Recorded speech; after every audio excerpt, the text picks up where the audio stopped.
Shalom sahabat religi dimanapun Anda berada. Senang sekali rasanya saya hari ini membersamai Bapak Ibu dalam podcast Sipakarewa.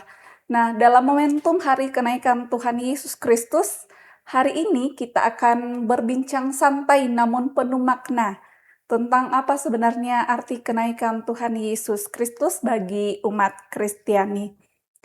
Kadang kita memperingati hari kenaikan hanya sebagai hari besar gerejawi, tetapi sebenarnya ada pesan mendalam yang ingin disampaikan yang terkandung di dalam peristiwa ini.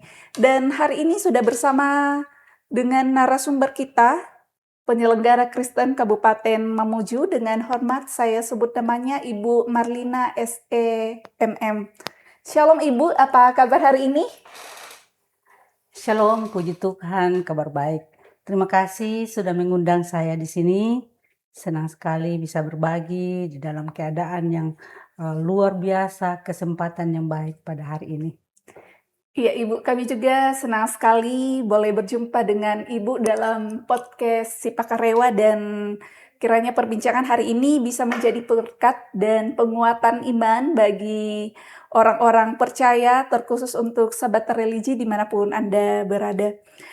Saya sudah katakan tadi di awal Ibu bahwa ini adalah momentum hari kenaikan Tuhan Yesus Kristus di sorga.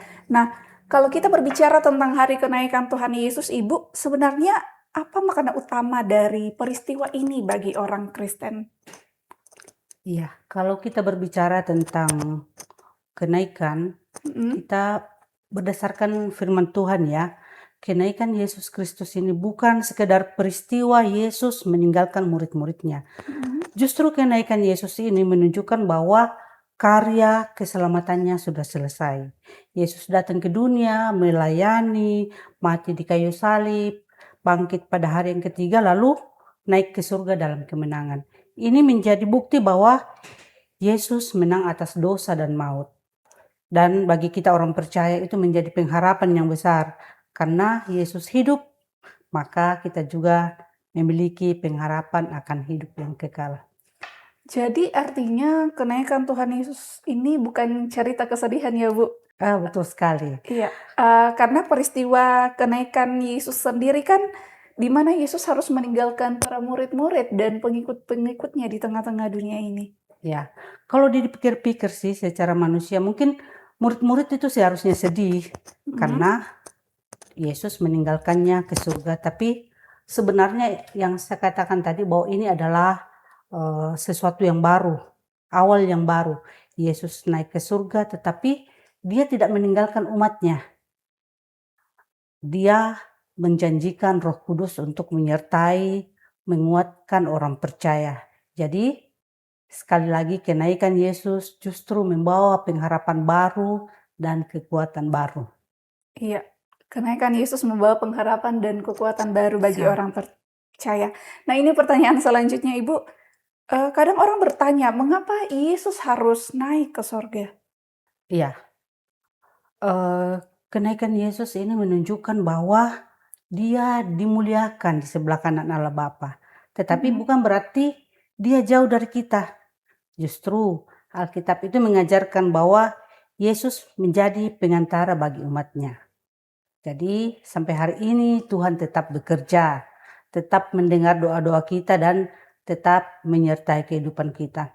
Dan kenaikan Yesus ini mengingatkan juga kita pada janjinya di dalam Yohanes pasal 14 bahwa dia pergi ke rumah Bapa untuk menyediakan tempat bagi orang yang percaya. Yohanes 14 ayat 2-3 ya. Itulah sebabnya kita punya pengharapan karena Tuhan berjanji suatu saat nanti dia akan datang kembali untuk membawa umatnya bersama dengan dia. Iya, jadi ternyata ada maksud dan tujuan Yesus naik ke sorga, yaitu untuk menyediakan tempat bagi orang percaya di rumah Bapa. Nah, Ibu, kalau kita melihat keadaan kehidupan sekarang yang penuh dengan problem, menurut Ibu, apa pesan hari kenaikan Tuhan Yesus untuk orang percaya saat ini dalam menghadapi berbagai gumul juang kehidupan? Saya rasa pesan yang paling penting ini adalah tentang pengharapan. Karena zaman sekarang banyak orang yang begitu mudah putus asa karena masalah ekonomi, masalah keluarga, masalah pekerjaan, bahkan persoalan hidup yang semakin berat. Tetapi kenaikan Yesus mengingatkan kita bahwa Tuhan tetap memegang kendali. Kehidupan itu tidak berhenti pada saat ini saja. Tetapi sekali lagi kita katakan bahwa kita punya pengharapan di dalam Tuhan. Berarti apa yang bisa dipetik dari kenaikan Tuhan Yesus ini dalam iman Kristen sebenarnya mengajarkan kita untuk harus tetap kuat dan teguh di tengah keadaan walaupun saat ini Tuhan Yesus tidak bersama-sama dengan kita secara fisik di Iya, dunia ini. betul. Betul begitu, Ibu? Iya, betul. Kita berbicara tentang iman ya. Iman itu bukan berarti hidup kita tanpa masalah, tetapi iman membuat kita tetap memiliki kekuatan saat kita menghadapi masalah. Karena kita percaya bahwa Tuhan tidak pernah meninggalkan kita. Dengan iman, kita diberi kesempatan, diberi kemampuan, bersaksi dimanapun kita berada, dan bagaimanapun keadaan kita. Ya, Ibu mengatakan bahwa dengan iman kita diberi kemampuan untuk bersaksi. Nah, tentang bersaksi kadang juga ada pertanyaan seperti ini, Ibu. Bagaimana cara menjadi saksi Kristus di zaman sekarang ini? Ya, menjadi saksi itu sebenarnya dimulai dari hal-hal yang sederhana, seperti melalui perkataan kita yang baik, hidup kita yang jujur, kita bekerja jujur, penuh integritas, tidak menyebarkan kebencian, mau menolong sesama dan membawa damai. Bahkan di media sosial pun kita bisa menjadi saksi Tuhan. Lewat kata-kata yang membangun, lewat konten-konten kita bisa membangun dan membawa damai. Karena itu kita harus bijak ya dalam menggunakan perkataan kita, termasuk di media sosial. Sebab satu kata yang baik bisa memberi kekuatan, tetapi satu kata yang salah juga bisa melukai dan menghancurkan. Itu. Iya, jadi bersaksi itu bukan hanya soal hal-hal yang besar, tetapi dimulai dari hal-hal sederhana. Ini masih sekaitan dengan bersaksi, Ibu. Sebelum Yesus naik ke sorga, ada satu pesan penting yang diberikan kepada murid-muridnya. Bisa kita baca, Ibu, dalam Kisah Para Rasul pasal 1 ayat 8, saya akan bacakan. Tetapi kamu akan menerima kuasa bila mana Roh Kudus turun ke atas kamu, dan kamu akan menjadi saksi-saksiku di Yerusalem, di seluruh Yudea dan Samaria, sampai ke ujung bumi. Menurut Ibu, bagaimana ayat ini bisa diterapkan di kehidupan sekarang? Ayat ini sangat penting sekali ya. Yesus naik ke surga. Sebagaimana biasanya kalau orang mau meninggalkan kerabat kah, teman kah, sebelum pergi dia itu memberikan pesan. Begitu juga dengan Tuhan Yesus. Sebelum dia terangkat ke surga, dia memberi pesan kepada murid-muridnya untuk menjadi saksinya. Dan ini bukan hanya muridnya saja, tetapi untuk semua orang percaya. Dan tugas pesan itu bukan hanya untuk para pendeta atau para pelayan di gereja saja, tetapi untuk semua orang percaya, untuk saya dan untukmu juga ya. Artinya dimanapun kita berada, di rumah kah, di tempat kerja, di sekolah maupun di tengah masyarakat, kita dipanggil untuk menjadi terang dan membawa kasih Tuhan. Iya, ya saya tangkap bahwa Ibu mengatakan tugas bersaksi itu bukan hanya untuk kalangan rohaniawan saja, melainkan ini berlaku bagi semua orang percaya. Tapi kadang ada orang merasa belum mampu untuk bersaksi, Bu. Bagaimana pendapat Ibu tentang hal ini? Yesus tahu bahwa sebagai manusia kita itu punya kelemahan dan punya keterbatasan. Karena itu Tuhan memberikan Roh Kudus untuk menguatkan.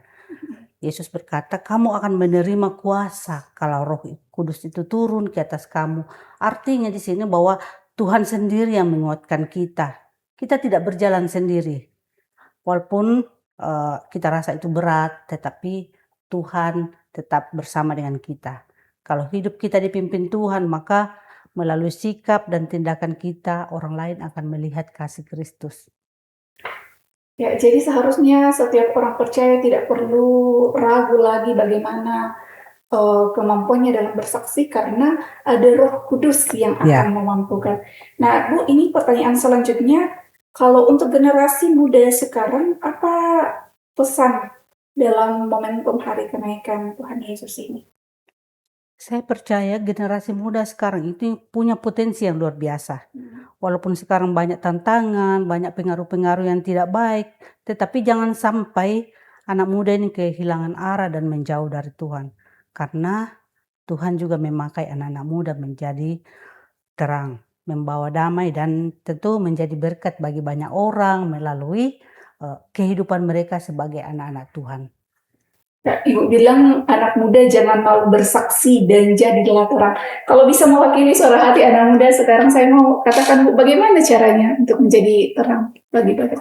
Ya, tidak harus langsung melakukan hal-hal yang bersaksi, tidak harus langsung naik di atas mimbar. Semua bisa dimulai dari langkah-langkah sederhana. Seperti belajar dengan dekat dengan Tuhan itu melalui doa. Menjaga sikap, menghormati orang tua, memilih pergaulan yang baik, dan menggunakan sosial media yang positif. Karena saya percaya juga bahwa Tuhan sedang mempersiapkan generasi muda ini menjadi berkat bagi gereja, berkat bagi masyarakat, tentu juga berkat bagi bangsa Indonesia. Ya, puji Tuhan, luar biasa perbincangan kita hari ini, Ibu. Banyak hal yang boleh menjadi penguatan iman, bagaimana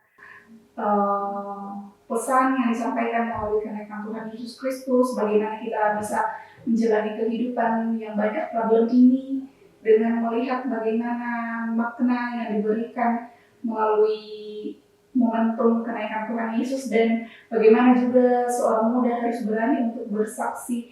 Nah, Ibu mungkin sebelum menutup podcast saat ini ada pesan singkat untuk umat Kristiani sekaitan dengan momentum hari kenaikan Tuhan Yesus. Melalui peringatan hari kenaikan Tuhan Yesus ini, saya mengajak kita semua tetap memiliki iman dan pengharapan di dalam Tuhan. Mari kita hidup saling mengasihi, menjaga persatuan dan mengasihi sesama kita, menghadirkan kasih Kristus dimanapun kita berada. Tuhan Yesus memberkati. Iya, amin. Terima kasih Ibu narasumber sudah meluangkan waktunya untuk berbincang hangat bersama dengan kita hari ini dan kiranya senantiasa sehat, senantiasa diberkati dalam pekerjaan dan pelayanan. Dan terima kasih juga untuk semua sahabat podcast, sahabat religi Si Pakarewa dimanapun Anda berada yang sudah mengikuti perbincangan hari ini. Dan saya selaku host mau menyampaikan kiranya melalui peringatan hari kenaikan Tuhan Yesus ini kita semakin diteguhkan dalam iman bahwasanya walaupun Yesus tidak bersama-sama dengan kita lagi di dunia ini, tapi ada Roh Kudus yang senantiasa bersama kita dan memberi penghiburan kepada kita. Demikian podcast hari ini, Bapak Ibu sahabat religi. Jika ada tutur kata dari saya selaku host yang tidak berkenan, mohon dimaafkan. Sekali lagi, selamat memperingati hari kenaikan Tuhan Yesus. Shalom dan Tuhan Yesus memberkati.